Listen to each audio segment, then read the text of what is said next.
All right, great lesson once again today. I don't even think I need to keep saying about how it's a great lesson, but I'm sure you're getting the feel of it by now that it is facing a situation, facing it, dealing with the situation head on.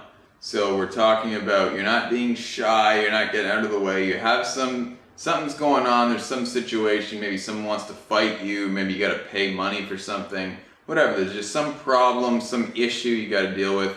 You have to face it. That's what facing some situation is, some issue. You have to confront the situation. That's what we call it, confronting it. You deal with it. You don't sweep it under the rug, which we taught in a lesson not too long ago. I'm sure you saw that. If you didn't, go check it out. But if you confront something, you deal with it. So you got a bill in, you're reading it, your Visa, MasterCard, whatever, you got to pay for it. That's confronting a situation, just dealing with it, handling it. Confronting a person is a little bit different, but not really, and this is how we use it. Let's say that there's a person maybe you don't like, or a person did something or said something you don't like, or you just have to talk to them about a sensitive topic, an issue. That's confronting the person if you go and talk to them. So let's say that you're not really happy with something going on at work and you got to go talk to your boss about it and say, hey, look, I don't think I'm getting paid enough money here. And you don't want to say it in that way. You want to be a little nicer about it. But if you're just dealing with that type of situation, that's confronting the situation and confronting your boss, because you're going and telling your boss what you think. Or if you're not too happy with your girlfriend staying out too late all the time, or she's not happy with you partying with your friends, and you tell them how you feel, that's confronting the other person. Just telling them how you feel in a situation where the other person might not be super happy to hear it, but you got to tell them, you got to confront it, or confront them about something.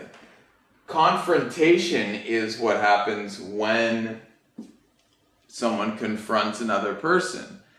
And a lot of people, they say they don't like confrontation. They don't like it.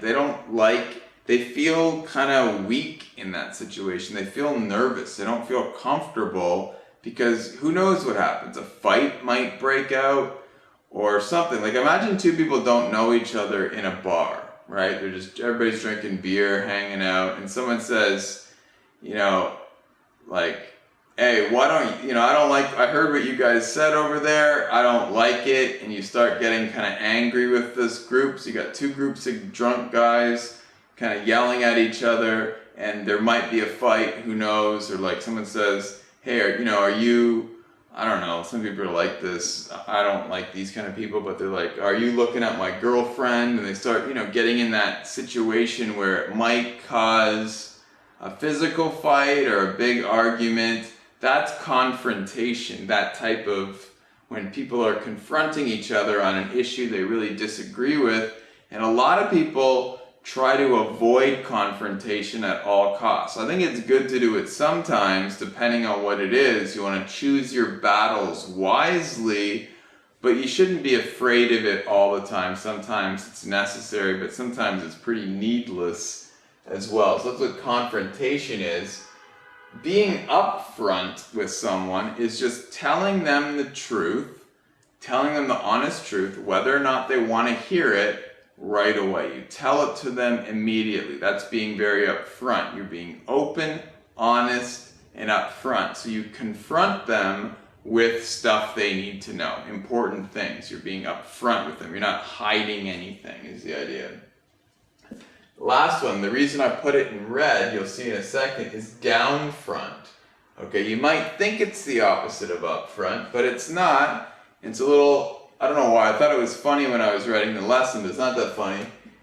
It's just, the point is, it's not a word. So you can't just take, and you probably knew this, but you can't just always take up and down or left and right and think they're opposites. Sometimes, a lot of times, the other one's just not a word at all. So I'm not forgetting to teach them, if you ever see that.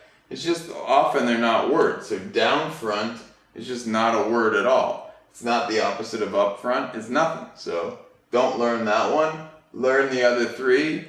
Face your level of English. Deal with it. Get better. And the way to get better is go to learnenglish232.com every day. See you on the site.